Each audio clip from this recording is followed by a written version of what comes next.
الرحيم ومن آياته أن خلق لكم من أنفسكم أزواجا لتسكنوا إليها وجعل بينكم مودة ورحمة إن في ذلك لآيات لقوم يتفكرون।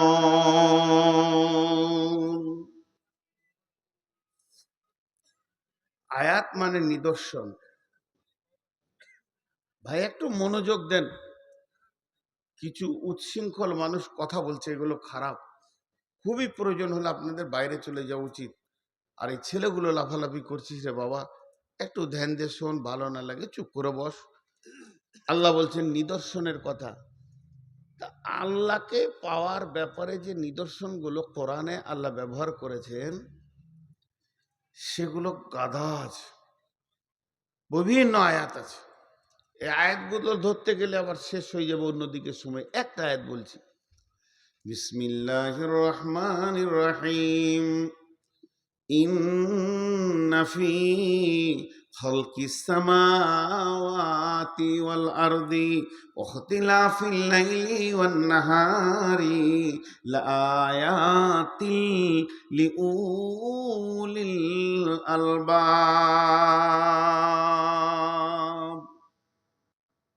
এরকম অনেক আয়াত পাবেন, কোরআনে অনেক আয়াত পাবেন। আফালা ইয়ানজুরুনা ইলা ইবলি কাইফা খুলিকাত ওয়া ইলাস সামাই কাইফা রুফিয়াত ওয়া ইলাল জিবালি কাইফা, অনেক আয়াত পাবেন। এই আয়াতে আল্লাহ কি বলেন? নিশ্চয়ই সৌরজগৎ সৃষ্টি করার ব্যাপারে, আসমানে যা ঝুলছে যা দৌড়ছে, নক্ষত্র তারা প্লুটো নেপচুন যা রয়েছে, মঙ্গল বুধ গ্রহ, সৌরজগতের সৃষ্টি দেখে এবং জমিনকে সত্যবক আমি বানিয়েছি, জমিনের ভিতরের কারিশমাকে দেখে এবং দিবারাত্রির যে পরিবর্তনটা হতে রয়েছে, রাত দিনের পেছনে দৌড়ছে, দিন রাতের পেছনে দৌড়ছে, কিয়ামত পর্যন্ত কেউ কাউকে ধরতে পারবে না, দ্রুত গতিতে দৌড়ছে। সূরা ইয়াসিনে আল্লাহ বলছেন এইগুলো যখন জ্ঞানী ব্যক্তিরা দেখবে তো ওই জায়গাতেই আমাকে খুঁজে পেয়ে যাবে। লিউল আয়াতিল লিউলিল আলবাব, আলবাব মানে হচ্ছে জ্ঞানী সম্প্রদায়, জ্ঞানী সম্প্রদায়রা এর ভিতর থেকে আমাকে খুঁজে পেয়ে যাবে। জি ভাই একটু ধ্যান দেন। তোমার জ্ঞান আছে, আল্লাহকে দেখো। আল্লাহকে তো দেখা যায় না, বলে আল্লাহর নিদর্শন দেখে তুমি আল্লাহকে বিশ্বাস করো। কত আর বলবো, কত আর বোঝাবো। জি, তা আল্লাহ বলছেন তোরা অনেক দেখেছিস আমার নিদর্শন। আমার নিদর্শন দেখতে দেখতে তোদের জ্ঞানের ভান্ডার বেড়ে গেছে, আমি তোদেরকে জ্ঞান দিয়েছি। তবে একটা সুপ্ত আমার নিদর্শন তোদেরকে ধরিয়ে দিচ্ছি, হয়তো ওদের খেয়াল আছে কিনা নাই। ভাই মোবাইলের লাইটটা বন্ধ করেন। আপনি ইচ্ছা করে আমাকে জ্বলাচ্ছেন, বুঝতে পারছি, এটা আপনার করা উচিত হয় নাই, আল্লাহ মাফ করবে না। কিন্তু আপনি জানেন যে আমি মোবাইলে লাইট নিতে পারি না, তারপরও আপনি দিচ্ছেন। তা এদেরকে শুনতে দেন, আপনাকে বিরক্ত লাগছে বাড়ি চলে যান। আপনি নিয়ত করছেন যে তোকে ঠান্ডা করে ছাড়বো, তোর করা কি দরকার আছে? আমি রুগী মানুষ, আস্তে আস্তে করে বলছি, আপনার হিংসা করা কি দরকার আছে? লালগোলা এলিয়ায় এমন একটা বাচ্চা নাই যে জানে না নূর মোহাম্মদ এটা নিতে পারে না। তো এবার সুপ্তভাবে লুকানো আছে, সেটাকে আল্লাহ খুঁচে বের করে দিয়ে বলছে দেখ আর একটা নিদর্শন কি, ওমিন আয়াতিহি আন খালাকা লাকুম মিন আনফুসিকুম আজওয়াজাল লিতাসকুনু ইলাইহা ওয়া জাআলা বাইনাকুম মাওয়াদ্দাতা। আমার নিদর্শনের ভিতরে আর একটা নিদর্শন দেখ, লম্বা ভাবে তোরা দেখতে দেখতে চল, গোটাটাই দেখতে পাবি। আমি পুরুষের আত্মা সম্পৃক্ত থেকে তার বিবিকে আমি বানালাম। শুধু বানালাম এটাই নয়, দুইজনের ভিতরে বিরাট বড় পিপাসার মরুভূমি বানালাম। একজন আর একজনের কাছে যখন চাঞ্চল্য হয়ে যাবে, তারা চলে যাবে একজন আর একজনের কাছে। লিতাসকুনু ইলাইহা, পৌঁছানোর পরেই পরে আল্লাহ ওদের দুজনকে পিপাসার পানি দিয়ে শান্তি করে দেবে, আর ওর চাঞ্চল্যকে ঠান্ডা করে দিবে। পুরুষের উগ্রমতি ঠান্ডা হবে, মেয়েদের উত্তালটা ঠান্ডা হয়ে যাবে। আর ওই দুইজনের যখন দৈহিক সম্পর্কে মাখামাখি করবে, তখন আমি ওদের ভিতরে রহমত বর্ষণ করব। ওয়াজআলা বাইনাকুম মাওয়াদ্দাতাও ওয়া রাহমা। এই রহমতের দাবিদার, রহমতের মালিক একজনই, সেটা আল্লাহ। যাকে ইচ্ছা দেবেন, যাকে ইচ্ছা দেবেন না, সেই দানটা আপনি তাদের মধ্যে দিব। আর আমি এ কথাটার ব্যাপারে পৃথিবীর বুকে যত গবেষণালয় রয়েছে, যেখানে বিজ্ঞানীরা বসে রয়েছে, তাদেরকে আমি চ্যালেঞ্জ দিলাম, ইন্না ফি যালিকা লাআয়াতিন লিকাউমি ইয়াতাফাক্কারুন। বার করো আমি কি করে বানিয়েছি, আত্মা থেকে কি করে বানিয়েছি, তুমি বার করো।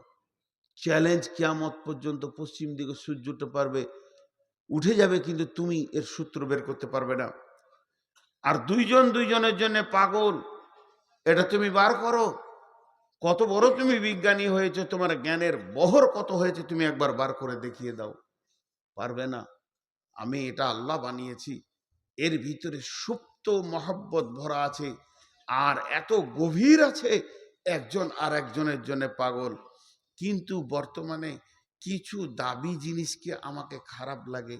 মেয়েরা, বেশিরভাগ বোনেরা, ভাইয়ের বোনেরা এসে একটা দাবি করে, এটা আমার রক্তের ভাই, আমার মায়ের পেটের ভাই, আমার বাপের ঔরসের ভাই, একই বাপের ঔরসে একই মায়ের পেটে আমরা চার বোন চার ভাই হয়েছি।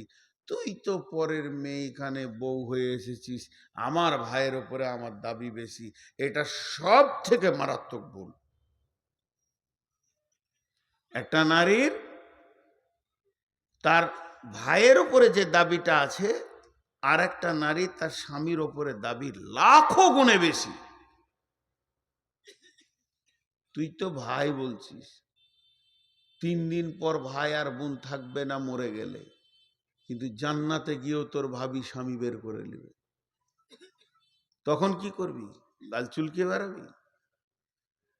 বোনেদের আচরণ এত খারাপ ভাবিদের সঙ্গে, ওরা থাকে পরের ঘরে, আর 3 দিন যদি বেড়াতে আসে আর মা বাপ যদি বেঁচে থাকে এই হালাত আসে, তো ভাবি গলার জানকে জ্বালিয়ে শিকে পুড়ে ভরিয়ে কাবাব বানিয়ে দে, মায়ের ঘর যায়, আবার শ্বশুর বাড়ি যায়। এটা সবারই। ও যে কাবাব বানাচ্ছে ওর ভাবিকে, ওর ননদও ওকে বানায়। চ্যানেল ওরা ঠিক রেখেছে। আমার বাড়ির পাশে বিচার করছে বোন, ভাইকে বলছে, মা বাপকে ভালোবাসবি, নাহলে জান্নাত যাবি না, কোরআন আছে মা বাপ যেন উ না করে। আমি শুনছি, আহা, এত বড় বায়ান কে দেয় রে? আমি বক্তাও পারবো না। যার তার কথা শুনে মা বাপকে কষ্ট দিই না। যার তার বলতে কে? ভাবিটাই, ভাবিটাই দিয়ে মা বাপকে কষ্ট দিই না।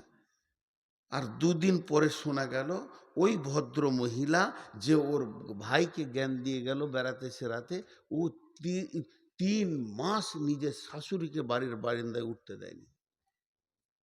কি ডেঞ্জার জিনিস চলছে পৃথিবীতে, কি ডেঞ্জার জিনিস চলছে। মেয়েগুলো বোকা। ওই যে মেয়েটা ওর ভাইকে বলে গেল, মা বাপ মরে গেছে, এখন পৃথিবীতে ভাই ভাবি আছে, ভাই ভাবির ঘর আসবে। কিন্তু মা বাপ মরে গেলে ওর মা বাপ আবার তৈরি হচ্ছে। তার মানে কি, আমি কি বলতে চাইছি, ভাতিজা ভাতিজি এগুলো তো মা বাপের জায়গা স্থলভূষিত। আমি যদি বকি, আমার বেটা আমাকে বলবে, না বাপ ফুফু এসছে একদিন বেড়াতে, অমন বললে হবে না, কারণ ও বাপের জায়গাটা দখল করছে ওর। ওইদিকে পাঠাবো, এখানে কি কি পাঠাবো, কিটা পাঠাবো? আরে ভাই উঠে যাচ্ছ কেন, বলো কি পাঠাবো? ওই জন্যই তো স্বামী স্ত্রী বায়ান করি না, মাথা গরম হয়ে গেল ঘর চলে গেল। আর বউটা এসছে জাল শেষ করে, বলছে পাঠা, এখানেই পাঠা, এইখানে। নসিব কোথায় রাখি ভাই আমার, ফোন করছে, তোর এহতিয়াত হচ্ছে না যে কোথা ফোন করছি। আর আমি হচ্ছি সব থেকে বদমাস বক্তা, এই কথাগুলো শুনি আমি। আবার আমি ওই চোখ মুজে বায়ান করতে পারি না, আমি নিজে বুঝি তারপর লোককে বলি। আপনাদের খারাপ, এই বোনগুলো কি ক্ষতি করলো জানেন? বাপের ভিটাতে আগুন লাগিয়ে দিয়ে চলে গেল। কারণ ওই ভাবির পেটে যেগুলো হচ্ছে, ওর ভাতিজি ভাতিজা ভাইপো ভাইজি যেগুলো হচ্ছে, ওদেরকে ভাবি বলবে, তোর ফুফি আমার জান জ্বলিয়ে দিয়েছে রে, আমার ভিতরটা জ্বালিয়ে দিয়েছে। তোর আব্বা ভালোবাসতো, কিন্তু তোর বড় ফুপু ছোট ফুপু যখন আসতো তখন তোর আব্বার হাতে মার খেয়েছি, এমন এমন কথা বলতো। এদের মিজাজ তৈরি হলো, আমার মায়ের জান জ্বালিয়েছে আমার ফুফি। তো যখন ফুফি আসবে, টোটো থেকে নামবে, ভাতিজাকে বলে, বাপ সালাম আলাইকুম বাপ, হলো হলো যাও, সালাম ফালাম লাও, পরে হবে। ছেলে এত গরম কেন? ও জানে যে আমার মায়ের জান জ্বালিয়েছে, এটা আমার মায়ের দুশ্মন। জীবনের মতো বাপ মায়ের ভিটা ভুলে যেতে হবে, এটা বুঝে না। ওই জন্যে যারা চালাক মেয়ে হয়, ভাবিকে আপন করে রাখে। আল্লাহ তাবারাক ওয়া তাআলা বলে দিলেন যে সারা পৃথিবীর সমস্ত পুরুষের চয়ন সুতুন শান্তি আছে তার স্ত্রীর কাছে। ওমিন আয়াতিহি আন খালাকালাকুম মিন আনফুসিকুম আজওয়াজান লিতাসকুনু ইলাইহা ওয়া জাআলা বাইনাকুম মাওয়াদ্দাতাও ওয়া রাহমা ইন্না ফি যালিকা লায়াতিল লিকাউমি ইয়াতাফাক্কারুন। দুটো আয়াত বললাম।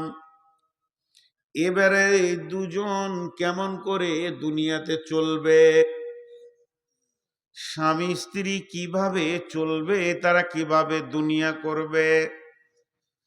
আগেকার জামানায় বিয়ে হলে পরে ওই দুইজনকে বিয়ে 3 দিন 4 দিন কি 5 দিন 10 দিন পরে, কি বিয়ের 1 দিন 2 দিন পরে তাদের কাছে নানা আসতো কিংবা দাদা আসতো, দাদিজি আসতেন, নানিজি আসতেন। আর ওই দাম্পত্যকে দুইজনকে বসিয়ে দিয়ে ছোট ছোট ছোট ছোট করে জ্ঞান দিতেন।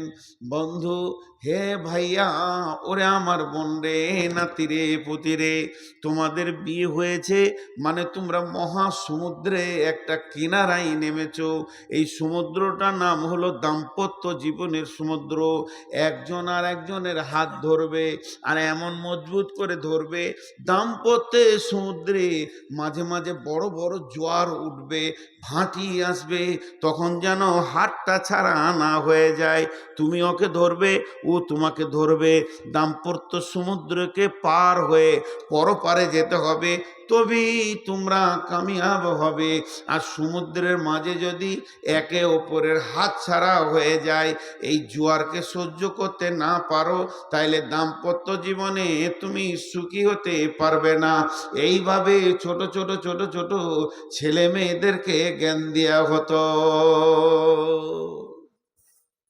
আমাকে দিয়েছে, বিয়ে করে 1 সপ্তাহ হয়নি, সম্পর্কে দাদু হলো, দুজনকে বসিয়ে কত কথা বললো, জ্ঞানের কথা সব।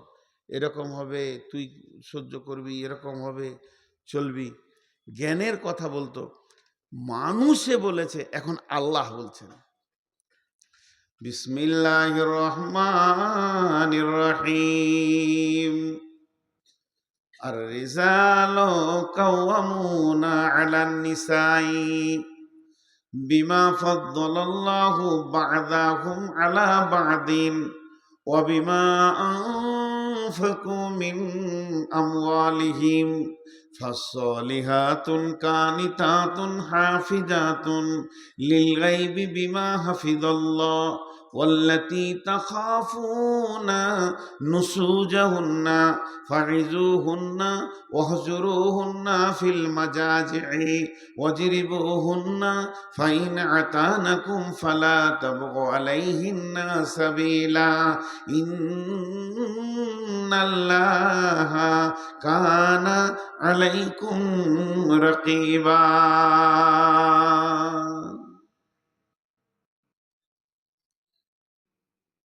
জি, আল্লাহ দিচ্ছেন। নসিহতটা দাদার নয়, দাদিজির নয়, নানিজির নয়, নানার নয়, নসিহতটা আল্লাহর। আল্লাহ তাবারক ওয়া তাআলা বলছেন, হে নারীকুল, ওরে মহিলারা, মহিলাদেরকে আগে বলছে তোমাদের জন্য আমি পুরুষকে তোমাদের অভিভাবক বানিয়ে দিলাম। তোমরা জীবনটাকে পৃথিবীতে ধীরে ধীরে ধীরে ধীরে ক্ষয় করবে, অতিবাহিত করবে, জীবনকে তুমি পার করবে। খবরদার স্বাধীন হয়ে জীবনকে পার করিও না। তুমি পরাধীনতা অবস্থায় তুমি অধীনস্থে জীবন কাটাবে, তোমার স্বামীর অধীনস্থে জীবনকে কাটাবে। মেয়েরা চারটা পুরুষের অধীনস্থে জীবন কাটাবে, বাপ, ভাই, স্বামী, সন্তান, এদের ওপরে যাবে না, এদের ওপরে কথা বলবে না, তুমি এদের ডিরেকশনে চলবে। যে মেয়েটি জান্নাতি হয়, যে মেয়েটি জান্নাতে যদি যেতে চায়, যদি আল্লাহকে আপন বানাতে চায়, আল্লাহর যদি আপন হতে চায়, তাহলে ওকে চিরদিন একটা জিনিস মেনে নিতে হবে যে আমি স্বাধীনতার মুখ দেখব না, পরাধীন হয়ে জীবনটা আমি চালিয়ে দেব। বাপের অধীনস্থে থাকবে, ভাইয়ের অধীনস্থে থাকবে, স্বামীর অধীনস্থে থাকবে, এবং সে স্বামী মারা গেলে ছেলের অধীনস্থে থাকবে। আল্লাহ তাবারক ওয়া তাআলা বললেন, তোমার তো সুখ শান্তি জান্নাত নিয়ে দরকার, তবে কেন দুনিয়াতে স্বাধীন বিচরণ তুমি করবে? তোমাকে অধীনস্থে জীবন কাটিয়ে আসতে হবে। আর পুরুষকে বলল, পুরুষ তোমাদেরকে অভিভাবক বানালাম, তোমাদেরকে ওদের মালিক বানালাম, মালিকানা সত্ত্বটা তোমাদেরকে দিলাম। কেন দিলাম? তুমি পুরুষের জন্য দিলাম। এর কারণটা হচ্ছে ওকে তোমাকে আগলিয়ে রাখতে হবে, ওর ভুল ত্রুটির ময়দান থেকে তোমাকে বাঁচাতে হবে, যেন ওর দ্বারা কোনো ভুল না হয়ে যায়, গুনহার ময়দানে না চলে যায়, গুনহার ময়দানে যেন না যায়, এ খেয়ালটা তোমাকে রাখতে হবে। আজকে কত রকম স্কুলে পড়ছে বোন, ভাইয়ের কোনো খবর নাই, কলেজে পড়ছে মেয়ে, বাপের কোনো খবর নাই, ভার্সিটিতে পড়ছে মেয়ে, স্বামীর কোনো খবর নাই, যা মন তাই অবাধ চলাফেরা।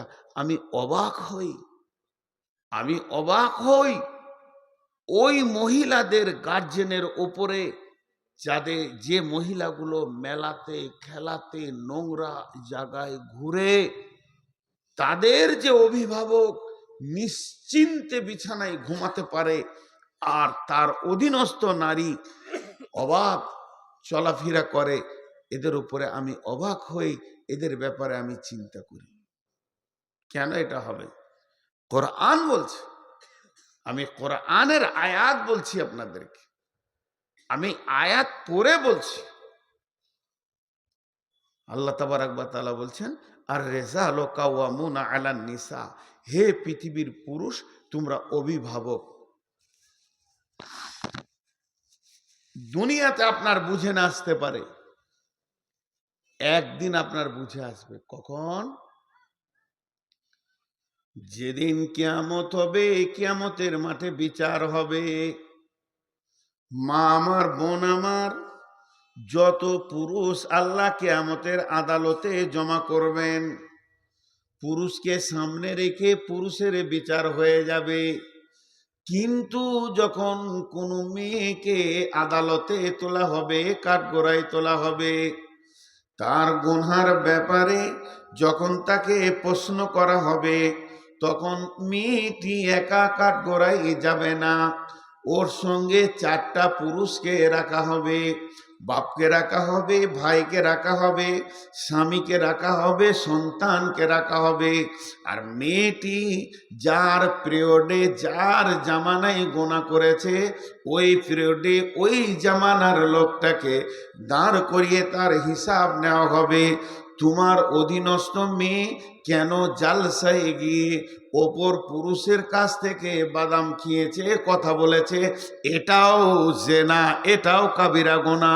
জবানে জেনা, চোখের জেনা, হাতের জেনা, পায়ের জেনা, শরম গায়ের জেনা, মগজের জেনা, মগজের জেনা। এখানে একটা মেয়েকে প্র্যাকটিক্যালে শরম গা দেওয়া হলো না, কিন্তু মেয়েটার সাথে কথা বলা হলো, হাত ধরা হলো, কথা বলা হলো, সবগুলো জেনাতে পরিণত হবে। তো ওই প্রশ্ন যখন করা হবে মেয়েটাকে, তুমি তুমি 27শে ডিসেম্বর জালসাতে গেছিলে লালগোলা, আর অবাধ চলাফেরা করে জালসা না শুনে 3টে ছেলের সঙ্গে গল্প করেছো, কেন করেছো? এই কথাটা ওকে জিজ্ঞেস করার সঙ্গে সঙ্গে মেয়েটির বিয়ে হয়নি, বাপ আর ভাইকে দাঁড় করিয়ে বলা হবে, তোমার মেয়েটার, তোমার বোনটার বয়স চলছিল রানিং 17 থেকে 18 বছর, আর এই অবস্থায় তুমি জালসা শুনতে পাঠালে কেন? জালসা শুনে যে নেকিটা হবে, তার থেকে ওর বাড়িতে চুপ করে শুয়ে থাকলে বেশি নেকি হবে। এ অবাধ বেলামিশার থেকে ওর অত নেকি দরকার নাই। তুই বাড়িতে পড়ে থাক, তুই একটা কিতাব পড়, তোকে তৌহিদের কিতাব দিব, হাদিসের কিতাব দিব। মেয়েদের জালসা শোনা রাত্রিবেলায়, গভীর রাত্রিতে এসে ঘর থেকে বেরিয়ে দরকার নাই। এই যে প্রশ্নগুলো করা হবে, তখন বাপ ভাইকে প্রশ্ন করা হবে। স্বামীর জামানায় সে স্বামীকে বুঝিয়ে চলে এসেছে, কিন্তু অন্যজনের সঙ্গে পরকীয়ায় লিপ্ত হয়ে গেছে বা কোনো গোনা করেছে, স্বামীকে দাঁড় করানো হবে। ওই 4 জনকে একসঙ্গে গলাতে বেঁধে দিয়ে আল্লাহ জাহান্নামে ভরবেন। আর রিজাল কাওয়ামুনা আলান নিসা। এত সহজ জিনিস লয়। আমার গাড়িটা রাস্তায় চলছে, একটা ছেলে মোটর বাইক নিচে সামনে লাগিয়ে দিল। ওই তুই লাগালি কেন? কথাটা বোঝার চেষ্টা করেন। ওই তুই লাগালি কেন? জি আমি সাইড দিয়ে যাচ্ছিলাম। কাঁচটা তো ভেঙে দিয়েছিস তুই, গাড়ির কাঁচটা ভেঙে দিয়েছিস, একটু ধৈর্য ধরেন, এটা বুঝেন, আমি উদাহরণ দিচ্ছি। পাড়া পাড় 3টের গালে মেরে দিলাম। ও মনে মনে ভাবছে মারবি মারগা, কাঁচ তো ভেঙেছি, টাকা লাগলো না। ও চলে গেল, আমিও চলে গেলাম। ও কোথাকার আমি জানি না, আমি মুরব্বী বলে কিছু বলেনি, আমার দাড়ি পাকা। ও ইয়ং ছেলে, এই উত্তাল বয়স 16-17, লেগগাটা লেগে গিয়ে কাঁচটা ভেঙে গেছে। এবার আমার মন আমাকে বলছে, তুই তো 3 চর মেরেছিস, ওইটা কি তোর হক আছে? কাঁচটাও ভেঙেছে তোর গাড়ি, তোর ড্রাইভারও হ্যান্ডেলটা এদিকে করেছিল। আল্লাহর আদালতে এই বিচারটা যখন হবে, তো তখন দেখা যাবে যে জেরক্স বেরিয়ে আসছে, কাগজ, রিজাল্ট, যে আমার ড্রাইভার ডান দিকে হ্যান্ডেল কাঁপিয়েছে বলি ভেঙেছে। তাহলে তো মরখর হক রাখে না। এই বিচারটা যদি হয়, তাহলে আমার মারাটা ভুল হয়েছে, আমারটা ভুল হয়েছে। কিছুদিন আগে আমার ট্রাকে বাম দিক ডান দিকটা ঘষে চেঁচে নামিয়ে দিলে, ড্রাইভার খুব বকছে, ট্রাকওয়ালা ভয়ে দাঁড়িয়ে গেছে টুঙ্গি দিঘিতে, একবার দিনাজপুরে, ইয়ং ছেলে। আমি নামলাম, নেমে বললাম তোমাদের বাড়ি কোথায়? তো বলছে ইসলামপুর। লে মজা, ইসলামপুরে আমি পড়েছি। কার গাড়ি গো? তো যার গাড়ি ওকে আমি মামা বলি। ফোন লাগাও তো। ফোন লাগলো, মামা আপনার গাড়ি যে আমার গাড়িকে চেঁচে দিয়েছে গো। কোনটি রে বেটা? এখানে টুই দিয়ে দে। আমি ড্রাইভারকে বললাম, এটা কিয়ামতের দিন বিচার হবে রে, তোর দোষ না ওর দোষ, তোর দোষ না ওর দোষ, সেটা কেয়ামতের দিন বিচার হবে।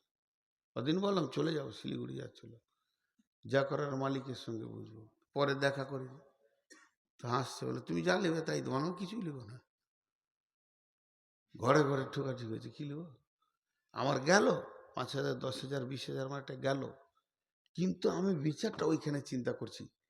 এখন একবার আমি বলতে চাইছি, ওই মহিলার মা বা ওই মহিলার বাপ ভাই স্বামীকে ছেলেকে, জি, যে আপনি একবার সূক্ষ্ম ঠান্ডা মস্তিষ্কে বসে একা একবার জিকির করেন, সুবহানাল্লাহ, আলহামদুলিল্লাহ, ওয়া লা ইলাহা ইল্লাল্লাহ, আকবার, আস্তাগফিরুল্লাহ, তওবা, যা কিছু আছে এইগুলো বাদ দিয়ে খালি ধ্যান দিয়ে একবার 3 মিনিট বুঝেন যে আমার বেটিটা এখন কোথায়, আমার বেটিটা এখন কোথায়? জালসা শুনতে গেছে। জালসার মজলিসে আছে না বাঁশের তলাতে দাঁড়িয়ে আছে? একজনে গলা ধরে কথা বলছো। যদি বলে থাকে তুমি তৈরি থাকো, আমি হাসাবার জন্য বলছি না। অনেক বক্তার অনেক ভঙ্গি আছে। আমি একটা বক্তাকে দেখছিলাম, ছেলে মানুষ, বুঝে, ওই ওই তোর বাপের দোষ, তোর মায়ের দোষ, আস্তাগফিরুল্লাহ। আমি আমার ভঙ্গিতে বোঝাতে চাইছি, আপনি ওখানে তৈরি হয়ে থাকেন, আল্লাহর আদালতে যদি আপনার মেয়ে মুজরিম হয়ে যায়, তো আপনি একটা সেখানে আসামি। জি, হাজরতে উমারের জামানায় একটা মেয়ের 3বার বিয়ে হয়েছে, 3বার, খালি মসজিদে নামাজ পড়তে যায়। কত পরেজগারু, 3বার বিয়ে হয়ে গেছে। তো একজন সাহাবী বলছে, এবার আমি বিয়ে করবো, আবার তালাক হয়েছে। বলছে পারবাকে রুখতে, ও যাবেই মসজিদ, আর ওর চালচলনই আলাদা। স্বামী মানে না, দুপ করে ছেড়ে দেয়, আরেকজন লোভে পড়ে, এরকম। বলছে ঠিক আছে যায়। তো বিয়ে করে ওকে বলছে, দেখো তুমি মসজিদ যাবো না, ঘরেই নামাজ পড়ো, এখন সেই জামানার নাই। বলছে মাথা খারাপ, আমাকে মসজিদ থেকে রুখতে কেউ পারেনি, আগের 3টে পারেনি, তুমিও পারবে না। বলছে যাও, ফজরে কিংবা ইশাতে, ইশারায় বলবো, বুঝেলেন? ওর স্বামী লুকিয়ে আছে রাস্তার ধারে, ওর নিজের স্বামীটা, আর অপর পুরুষের কাপড় চোপড় পরে মুখ টুক ঢেকে নিয়ে ওকে ধরে লে চুমাচাটি খেলেছে, ছেড়ে দিয়ে পালিয়েছে নিজের স্বামী। ও ওখান থেকে মসজিদ থেকে ঘর চলে এসছে, যাও নামাজ পড়তে, না যুগ জামানা খারাপ সব। কি হলো আর বলছে না, কি হলো আর বলছে না, ও যাও মসজিদ, কাঁটা বসে গেল আর মসজিদ গেল না। একটা গ্রামে আমাদের বর্তমানে আন্দোলন চলছে, গ্রামের নাম বলবো না, সব ইউটিউবে প্রচার হয়ে যাবে, 3 দিন পর জিজ্ঞেস করবে, মহিলাদেরকে মসজিদে নিয়ে যাব, আর একদল মুরব্বী, পাকা দাড়ি, একদম মুরব্বী, তারা বলছে মহিলাদেরকে মসজিদে নিয়ে যাওয়া যাবে না। এই আলিমের দল আর ওরা হচ্ছে জাহিলের দল, ওদের ভেতরেও মুরব্বী 2-1টা আলেম আছে। কথাটা ধ্যান দেন একটু, দীর্ঘদিন ওদের লড়াই চলছে। দিয়ে ওই গায়ে জালসা আছে, আমি প্রধান বক্তা আছি, মুরব্বীরা বলছে এত বড় মৌলবি যখন আসছে ওকেই শুধাবো। হাজি ভাই আমার পুঁজি আছে, আমি তো ফতোয়া দিই না, উত্তরও দিই না। তা আমি ঠিক মাগরিবের সময় ঢুকে গেছি ওই গ্রামে, একজন আলিম এসে বলছে যে হুজুর, এই মসজিদে মেয়েরা নামাজ পড়বে, এ ব্যাপারে আপনার মত কি? মত আবার আমি দিব নাকি, আমি নবী নাকি? ফাইনাল আছে, রাসূলুল্লাহ সাল্লাল্লাহু আলাইহি ওয়াসাল্লাম বলেছেন ওদের যাওয়া জায়েজ আছে, আজও মক্কা মদিনায় যাচ্ছে, তো ওইটাকে না করবো, আমি কি বিরাট বড় নবী হয়ে এলাম নাকি? আমি তো ফতোয়াই দিতে পারি না, আমি লোকের কাছে ফতোয়া নিয়ে নিয়ে চলি, আমার অত বহর নাই। আমি 2-4টা কিতাব টিতাব দেখে মানুষকে 2-4টা কথা বলি, আমার নিজস্ব কোনো বহর নাই, তা আমি কি ফতোয়া দেবো? জায়েজ আছে তো যাবে। তো ফিক করে হাসছে, মানে মসজিদ যাবে ওই গ্রুপে ও আছে। ওর মনটা খুশি হলো, বলছে আজকে জালসাই ভালো করে বলবে, বলবো। দিয়ে তারপরে ওকে আমি জিজ্ঞেস করছি, আমার থেকে ছোট তো, ওর নাম ধরে ডাকলাম, দিয়ে বললাম ওর বাড়ির পেছনে রোড আছে, রোড, হাই রোড, বাস যেছে, ট্রাক সাঁসা করে দিচ্ছে। আর হাজি, এই রোডে ট্রেন যাবে, না, কেন যাবে না? চালাইলেই যাবে ট্রেনটা। ট্রেন যাবে, কিন্তু ট্রেন যাওয়ার আগে আরেকজনকে যেতে হবে। কে? লাইন। ট্রেন যাওয়ার আগে কে যাবে? লাইন যদি পেতে দেওয়া হয় ট্রেন যাবে কি যাবে না? বিশ্ব নবী আগে লাইন পেতেছেন, তারপরে ট্রেন চালিয়েছেন। আগে আইন করেছে মেয়ের গায়ে হাত দিলে গর্দন ছেঁটে দাও। সেই আইন সৌদিতে যখন হয়েছে, নিরাপত্তা 100% মেয়েরা পেয়েছে, তখন মসজিদ নিয়ে গেছে। এখন বাড়িতে বাপ ভাই রুখতে পারছে না, চারিদিকে পরকীয়া চলছে। আর মসজিদের নামে যদি সব মসজিদে তোমরা ফতোয়া দিয়ে দাও, তারা ফজরের সময় উঠে বলবে তাহাজ্জুদ পড়তে চললাম। 3 দিন পর দেখবে ছেলে মানে বাচ্চা ডেলিভারি করাতে হবে। আগে লাইন চালাও, তোমার গায়ে আইন তৈরি করো। যারা মদ খেয়েছে তাদের গর্দন ছেটে দিব, যারা মেয়ের গায়ে হাত দিচ্ছে তাদের গর্দন ছেটে দেব, জেনাকারীর গর্দন ছেটে দেব।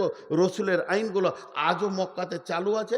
গায়ে তুই হাত দিয়ে দেখ, 70 ভরি সোনা পরে একাই মেয়ে যুবতী টকবগে যুবক নামাজ পড়ে মসজিদ থেকে চলে যাচ্ছে। এই তুমি কে, কোথা বাড়ি বলার ক্ষমতা নাই, জিপ ছেটে দেবে, ওরা চালাবে। আমরা বিনা রেল লাইনে রেল চালাতে গেছি, তাহলে ঘটনা কি হবে? এশার নামাজ পড়ে ছেলে কোলে নিয়ে বাড়ি আসবে। দেখো আমার যুক্তিটা যদি মানতে পারো। তো বলছে জালসাই, তাহলে আর কিছু বলিয়েন না। বলে ওটা ঠিক আছে, বলবো না, আমার মাথায় যেটা আছে সেটা বলেছি। তো আল্লাহ তাবারাক ওয়া তাআলা বলছেন, আর রিজালু কাওয়ামুনা, হে পুরুষের দল, তোমাদেরকে নেতা বানালাম। কেন নেতা বানালাম শুনে নাও। ওরা হলো লতা গাছের দল। জ্বর থাকবে তোমার ঘরে, পানি ঢালবে তুমি, তাকে খেতে দেবে তুমি, পোশাক দিবে তুমি, কসমেটিক্স দেবে তুমি, আর তার চিকিৎসা করবে তুমি। আর তুমি এত ভালোবাসবে। আর যদি ওর আগালটা না দেখো, ওই কদু গাছ তোমার চালা থেকে তোমার খালাতো বাইরে চালাতে গিয়ে কদু ঝুলিয়ে দেবে। তা মেয়েরা হলো এমন, ওদের অভিভাবক তোমাদেরকে হতে হবে। যদি তোমরা অভিভাবক হয়ে ওদেরকে গাইড না করো, ওরা অবাধ চলতে চলতে জেনা ব্যভিচার পরকীয়া বেড়ে যাবে। এর জন্যে দায়িত্ব দিলাম, হে পুরুষের দল, তোমরা ওদেরকে গাইড করবে। আর হে মেয়েদের দল, তোমরা পুরুষের অধীনস্থে জীবন কাটাবে।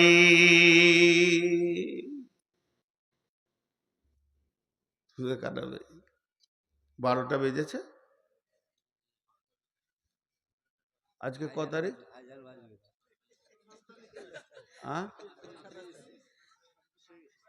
26।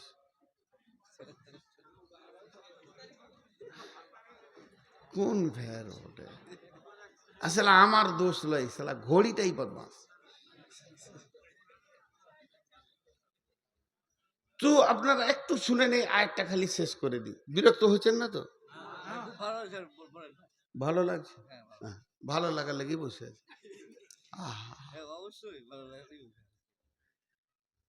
আমি কিছু বলে যেতে চাইছি যে মেয়ে এবং ছেলে উভয়ে বুঝুক।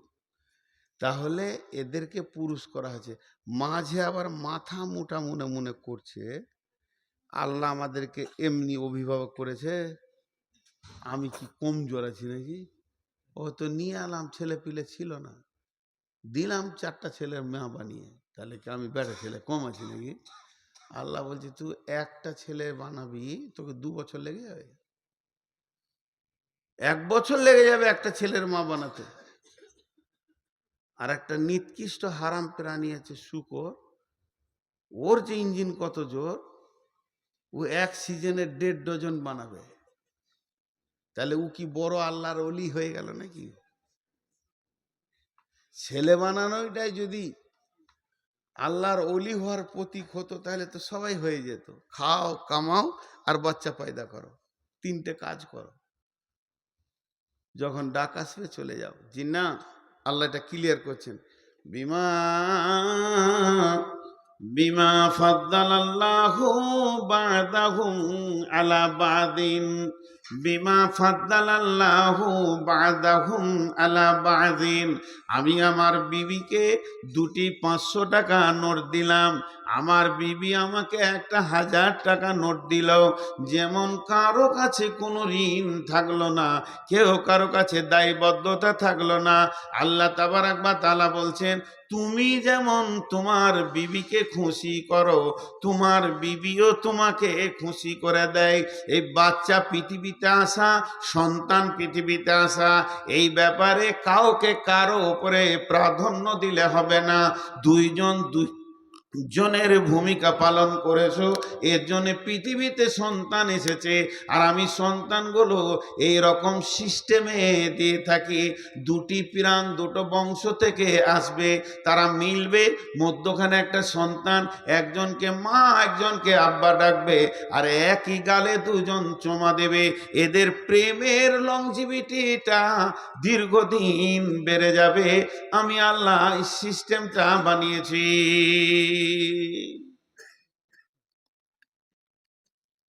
সিস্টেমটা বানিয়েছি। তবে তুমি পুরুষ কেন? পুরুষকে বলছে তবে তুমি পুরুষ কেন? ওয়াবিমা আনফাকু মিন আমওয়ালিহিম, ওয়াবিমা আনফাকু মিন আমওয়ালিহিম, তাই আমি এই জন্যে তোমাদেরকে পুরুষ বানিয়েছি। তুমি গ্রীষ্মে পুড়ে যাবে, শীতে কাঁপবে, বর্ষায় ভিজে যাবে। তুমি ভ্যান টানবে, টোটো টানবে, রিক্সা টানবে, কুলিগিরি করবে, তুমি মার্কেটে দৌড়বে, বাইকে দৌড়বে, যাতে দৌড়বে। ব্রেনকে পেরেশানে রেখে তুমি পৃথিবীর কোণে যেখানেই হয় অবতাগু মিন ফাদিলিল্লাহি, আল্লাহর ফয়েজকে খুঁজে হাসিল করবে। হালাল উপার্জন করে নিয়েছে তোমার ইনকামের টাকাতে তুমি তোমার বিবিকে আনন্দ দেবে, খুশি করবে, টাকা দেবে, তাকে তুমি খাওয়াবে, চিকিৎসা করাবে, তাকে তুমি পড়াবে, তোমার পয়সাতে সে আনন্দ উপভোগ করবে। এর জন্যে তোমাকে আমি পুরুষ বানিয়েছি।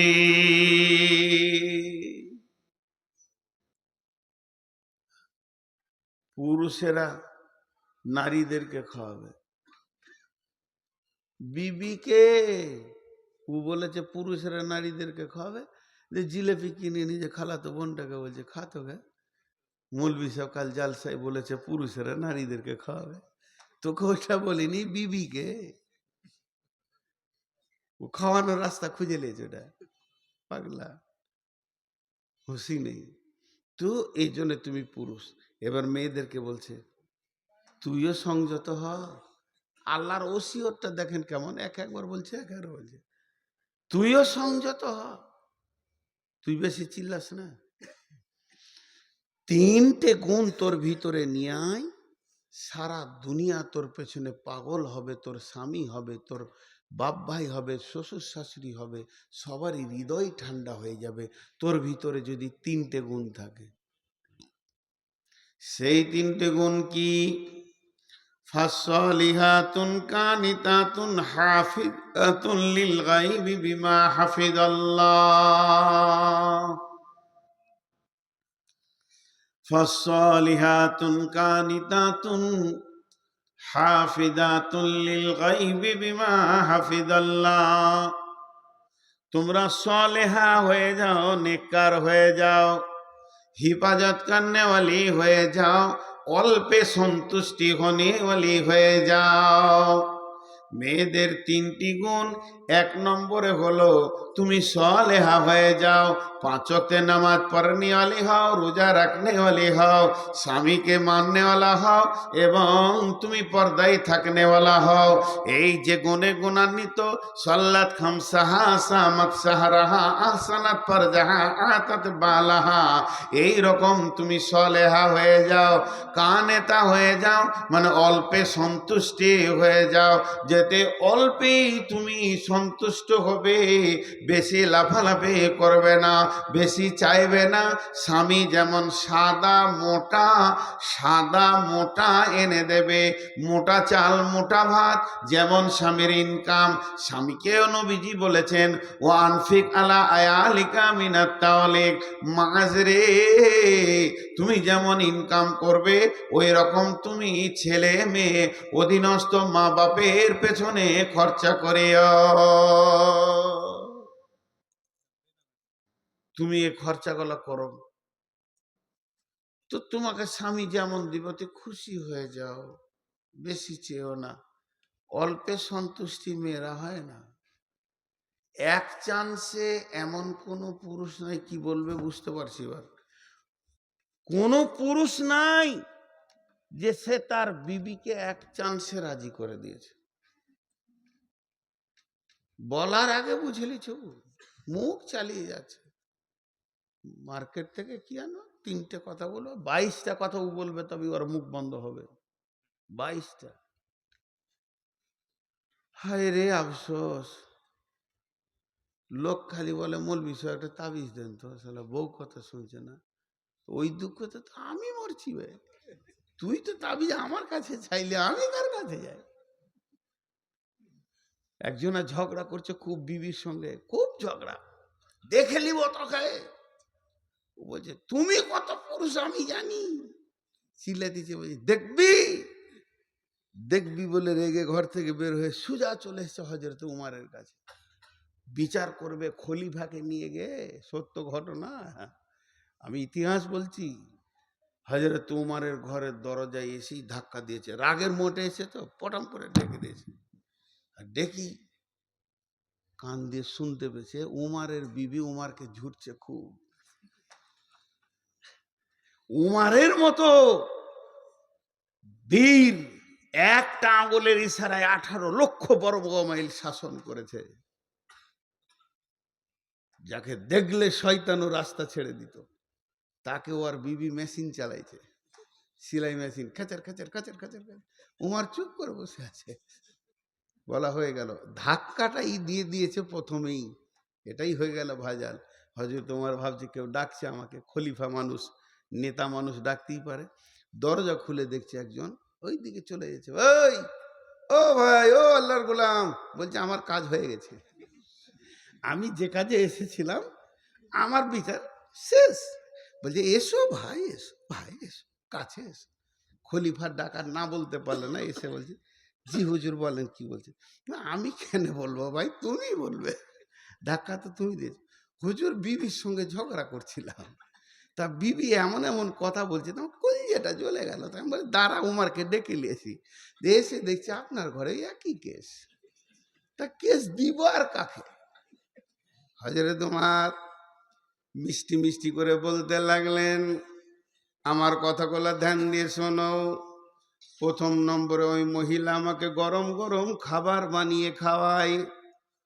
2 নম্বরে ওই মহিলার পেটে আমার বাচ্চাগুলো হয়েছে, কত কষ্ট করে ডেলিভারি নিয়ে দৌড়ে বেরিয়েছে। 3 নম্বরে প্রসব যন্ত্রণা সহ্য করে আমার বাচ্চাগুলোকে দিয়েছে। 4 নম্বরে আমার বাচ্চাদের পেশাব পায়খানা নিজের হাতে সাফ করেছে। তারপরে তুমি গুনে চলো, ওই মহিলা নিজের দুধ খাইয়ে আমার বাচ্চা মানুষ করেছে। মহিলা আমার কাপড় সাফ করে দেয়, আমার খানা পাকায়, রুটি পাকায়, মহিলা আমার সেবা করে। তারপরে সর্বোপরি মহিলা আমার যৌবন জগতের একটা বান্ধবী। তাহলে এতগুলো কাজ ওই মেয়েটা আমার করে, সামান্য বকলো তা কি হলো, চুপ করে শুনতে রয়েছি, অঙ্কে তো আমি জিতে আছি। তখন বলছে হুজুর জি জি জি হ্যাঁ বুঝেছি, আমিও ঘর যাই, বকুক, কি আর করব।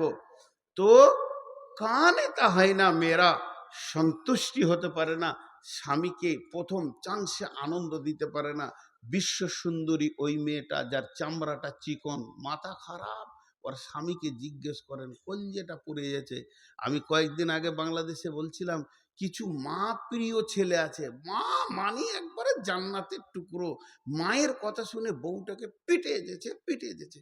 এ বদমাশি, তোমার মাও মেয়ে, তোমার বউ মেয়ে, বউটার ভিতরে যত রকম বদমাইশি আছে তোমার মায়ের ভিতরেও সেগুলো আছে মেয়ে হিসাবে।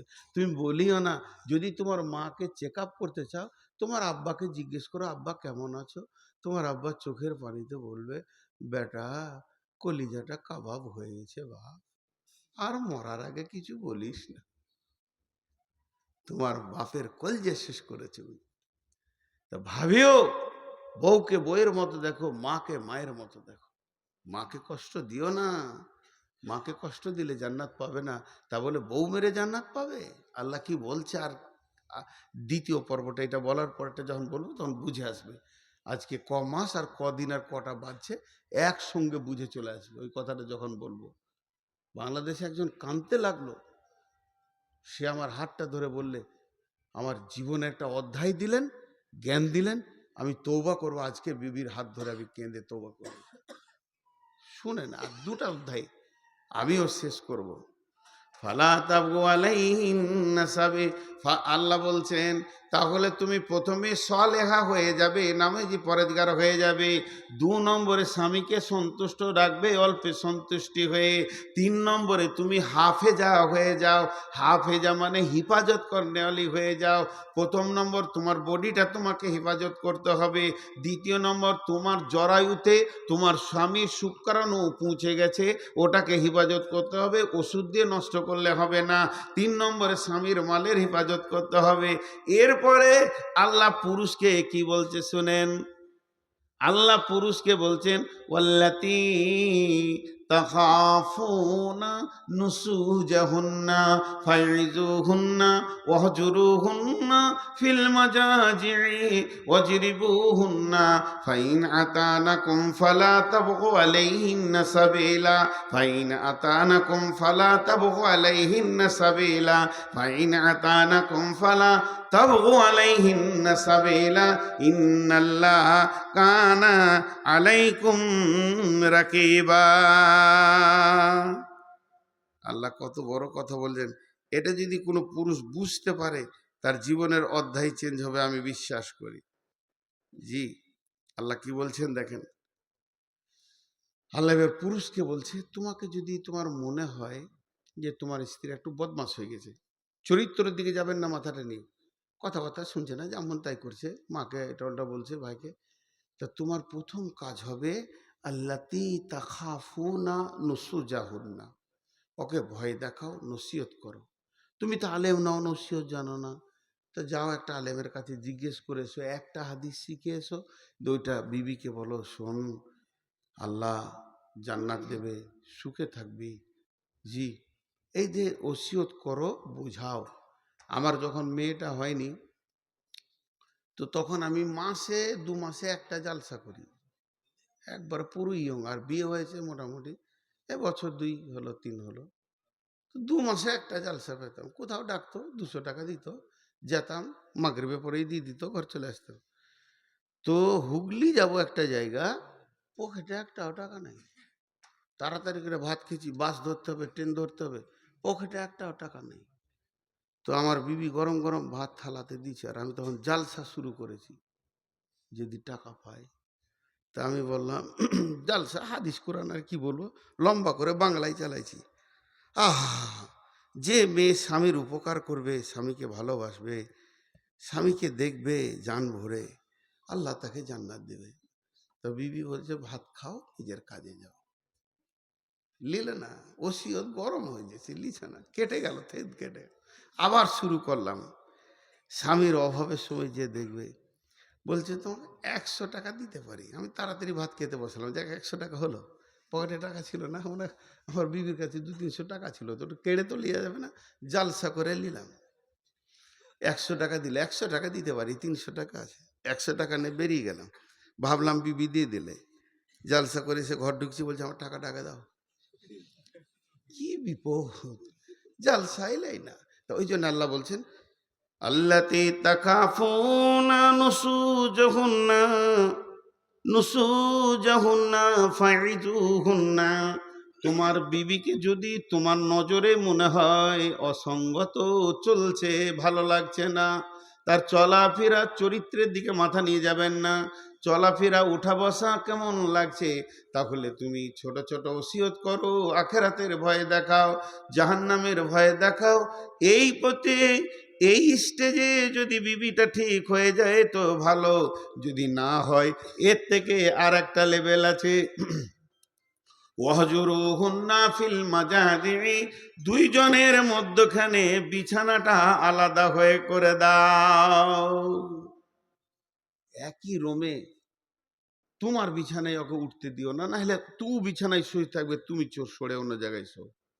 যদি শিক্ষিতা মেয়ে হয়, আল্লাহলি মেয়ে হয়, জীবনে স্বামীকে ছাড়া অন্য বিছানায় বিনা কারণে যাবে না। করে কুটুম এসছে, জায়গা নেই, সেটা আলাদা। রাগারাগি করে স্বামীর বিছানা ছাড়া অন্য বিছানায় যাবে না। তাতেও যদি ঠিক না হয়, 1 নম্বর গেল, 2 নম্বর গেল, 3 নম্বর আল্লাহ বলছেন ওয়াজরিবুহুন্না, ওয়াজরিবুহুন্না, ওয়াজরিবুহুন্না, মারো মারো, ওয়াজরিবুহুন্না, তুমি বিবিকে মারো, ওটা তোমার বিবি, তোমার কলিজা, তোমার প্রেমিকা, তোমার জানের জিনিস, তুমি ওকে মারো। কতটা পরিমাণ মারবে, শাসনে যতটা লাগে ততটাই মারবে, কিন্তু এমন করে মেরে দিও না হাতটা ল্যাংড়া করে দিয়েছো, কপালটা কেটে দিয়েছো, যেন সে মেয়েটা বিকৃতি হয়ে গেল, চেহারাটাই ওর সম্পদ তুমি নষ্ট করে দিলে, আর তুমি অ্যাক্সিডেন্টলি মারা গেলে স্ট্রোক হয়ে, আর তোমার বিবিকে দ্বিতীয় বিয়ে দিতে পারছে না, ওই মারের দাগ এমন হয়ে গেছে, এটা তোমার করার অধিকার নাই। যে আল্লাহ এবার কি বলছেন, ফালা তাবু আলাইহিন্না সাবিলা ইন্নাল্লাহা আলিয়ান কাবীরা। যদি সে ফিরে চলে আসে তাহলে তাকে মারার জন্যে কোনো পথ খুঁজিও না, নিশ্চয়ই আল্লাহ সবার উপর শ্রেষ্ঠ। এর মানে কি, ওইগুলো করে যদি তোমার বিবি পথে চলে আসে, মাকে আনন্দ দেওয়ার জন্য বিবিকে মারবে, এই কারণগুলো কারণ নয়। বোনকে খুশি করার জন্য বইয়ের গালে থাপ্পড় মারবে, এগুলো কারণ নয়। ছোট্ট করে একটা কথা বলছি, ছোট্ট করে, আপনারা 4টা মিনিট দেন, পুরো 12:30টায় ছেড়ে দিব। আমি অনেক বড় রুগী ভাই আমার, তাও আমি মাত্র 15 মিনিটের কনসিডার নিচ্ছি। তো ছোট্ট করে উদাহরণটা দিচ্ছি, ওই মেয়েটি যাকে আপনি বিয়ে করেছেন, যখন আপনার সঙ্গে বিয়েটা পড়ানো হয়নি তখন ও কে ছিল? শ্বশুরের বিটি, শালার বোন, আজও আছে, মানে ওদের দায়িত্বে ছিল, এটা বলছি। শ্বশুরের বেটি কিংবা শালার বোন বিয়ে করার পর তোমার পাত্রে সে এসে গেল ইজাব কবুলের ভিতর দিয়ে, তাহলে তুমি ওকে মেরেছ, তোমার শালা তোমাকে এসে বলেনি যে বোনটাকে কেন মারলে? তোমার শ্বশুর কত ভদ্র, এ কথাও বলেনি যে মেয়েটাকে কেন মারলে। কিন্তু আল্লাহ বলছেন আমি সবার উপরে শ্রেষ্ঠত্ব, তোর ওপরে, তোর বাপের ওপরে, তোর শ্বশুরের ওপরে, তোর শাশুড়ির ওপরে, তোর শালার ওপরে, আমার শ্রেষ্ঠত্ব হচ্ছে ফুল ফ্যামিলির ওপরে। আমি যেদিন কিয়ামতের মাঠে ধরবো, এটা তোর শ্বশুরের বিটি হওয়ার আগে আমার বান্দি। কার? কার বান্দি? আমাদের বিবিগুলো কার বান্দি? দুটো দলিল, এটা একটা দলিল, আর একটা দলিল, বিশ্বনবী হাজ্জাতুল বেদাতে শেষ বক্তব্য যখন দেয় তখন বলেছিল, হে লোক সকল, তোমাদেরকে আল্লাহর দেওয়া নিয়ামতের ওপরে হিফাজত করিও, তাদেরকে কষ্ট দিও না। তার মানে আল্লাহর দেওয়া নিয়ামত বলতে বিবি বলা হয়েছে। আল্লাহ বলছে তোকে দিলাম আনন্দ করার জন্যে, আর তুই অবাধ মারলি। তা আল্লাহ একটা একটা লাঠি আর একটা একটা থাপ্পড়ের যদি বিচার ধরে, তুই যে পরশুদিন বিকালে ওর গালে 3খানা থাপ্পড় মেরেছিস তোর বোনের কথা শুনে, এই থাপ্পড়টা কেন মারলি, এই আদালতটা যদি আল্লাহ বসিয়ে দেয়, তুই 25 সালে ডিসেম্বরের 13 তারিখে তোর ঘরে মেহমান এসেছিল, একটা কথা শুনেনি, তা লাঠি করে 5 লাঠি মেরেছিস, কেন মারলি? আমি আল্লাহকে বুঝিয়ে দে, তুই জান্নাত যা, সব স্বামী কাবু। এর জন্য বলছি, মারার আগে ভাবিও ওর গালে যে চরগুলো থাপ্পড়গুলো পড়বে, পৃথিবীর কেউ যদি তোমার কাছে এর জবাব না নেয় তো আল্লাহ নেবে। এই জন্য আল্লাহ বলেছেন, ফালা তাবগু আলাইহিন্না সাবিলা ইন্নাল্লাহা আলিয়ান কাবীরা। তুমি খবরদার, যদি ঘুরে আসে ওকে মারার জন্যে দ্বিতীয় কোনো পন্থা অবলম্বন করিও না। আর যদি এই রকম করে থাকো তো তুমি জেনে রাখো তোমাদের সবার উপরে আল্লাহ শ্রেষ্ঠত্ব রয়েছে। কেউ উঠবেন না, একজনও না। যতগুলো লোক বসে আছেন, কি জানি আল্লাহ আপনাদের দিলে কি দিয়েছে, আমাকে আপনারা ভালোবাসেন এটা আমি বুঝতে পারছি, আপনাদেরকেও আমি ভালোবাসি, একসঙ্গে সবাইকে চিনতে না পারলেও। এখন আমি বাড়িতে চেঁচামেচি করি একটু কোনো কাজে, তা আমার ছেলে, আমার মেয়ে, আমার জামাই, আমার স্ত্রী বুঝে যে রুগী হয়ে গেছে। এখন ওনার বয়স যা হয়েছে, তারপরে সুগার এত বেশি, আর সুগারে যে মিজাজটা হয় এটা কারো হাতে কন্ট্রোল নাই ভাই। আমার মিজাজ ওই রকম হয়ে গেছে, এখনই কাউকে ধমকিয়ে দেবো তো পর মানুষ তো আর নেবে না, নিজের ছেলে নেবে, পর মানুষ বলবে বদমিজাজি লোক। কিন্তু এটা সুগারে হয়, প্রত্যেকটা সুগারের রুগীর হবে। এটা ডিসব্যালেন্স, মানুষের হাতে থাকে না। যদি কাউকে আঘাত দিয়ে থাকি তো মাফ করবেন। শুধু একটা আবদার রাখবো, একটা দেবায়ন শেষ করব। যতগুলি লোক বসে আছেন একবার টেবিলে হাতটা রেখে যাবেন। আরেকবার বলছি, যতগুলি লোক বসে আছেন একবার টেবিলে হাতটা রেখে যাবেন, গোটা টেবিলটার মধ্যে। শেষবার বলছি, তিনবারে যতগুলি লোক বসে আছেন একবার টেবিলে হাতটা রেখে যাবেন। সকলে বলেন ইনশাআল্লাহ। যিনি হাত না রেখে যাবেন ও হাত তুলেন আল্লাহকে সাক্ষী রেখে যে আমি এদিকে আসবো না, ওইদিকে কেটে পড়বো। ওর সঙ্গে আমি একটু বোঝাপড়া করব, যে টাকা নাই না অসুবিধা আছে। সবাই টাকা দেবেন, যার টাকা নাই খালি হাতে হাতটা ঠেকাবেন, খালি হাতে হাতটা ঠেকাবেন। এবার হাতটা তুলেন আল্লাহকে সাক্ষী রেখে। যে আসবেন না তিনি হাতটা তুলেন যে আমি যাব না। তাহলে সব কটা ইমানদার। গভীর রাত, তাহাজ্জুদের টাইম, এখন আল্লাহ আমাদের দিকে একবার নিবিড়ভাবে তাকিয়ে আছেন। আমি এখন দোয়া দিচ্ছি, দোয়াটা শেষ করব, আপনার টেবিলে হাত রেখে নিজে নিজের বাড়ি যাবেন। আমি দোয়া দিচ্ছি, বুঝে বুঝে আমিন বলবেন। আমিন বলার ভিতরে হৃদয় থেকে যেন বের হয়, তো আল্লাহ কবুল করবেন। হে আল্লাহ, আমাদের সকলের দাম্পত্য জীবনকে তুমি সুখী করো। আমিন বলেন সবাই। এই আল্লাহ, যতগুলি ছেলে মেয়ের বিয়ে হয়নি তাদের সুপাত্র সুপাত্রীর ব্যবস্থা করে দাও। এই আল্লাহ, যাদের দাম্পত্য জীবনের অশান্তি চলছে প্রেম প্রীতি ভালোবাসা বাড়িয়ে দাও। এই আল্লাহ, আমরা যেন মাকে মায়ের মতো, আব্বাকে আব্বার মতো, স্বামীকে স্বামীর মতো, স্ত্রীকে স্ত্রীর মতো সম্মান দিয়ে চলতে পারি, তুমি তৌফিক দাও। এই আল্লাহ, আমাদের মা বাপ ভাই বোন কালেমাওয়ালা যত কবরে চলে গেছে তাদের কবরগুলোকে নূরে মানওয়ার করে দাও। সকলে বলেন সুবহানাকা আল্লাহুম্মা ওয়া বিহামদিকা আশহাদু আল্লা ইলাহা ইল্লা আনতা আস্তাগফিরুকা ওয়া আতুবু ইলাইকা। আসসালামু আলাইকুম। উত্তরটা দেন, আসসালামু আলাইকুম। আমি 1 মিনিট বসে থাকছি, আপনারা আসেন, নিজের 1 টাকা হলেও দিয়ে যান।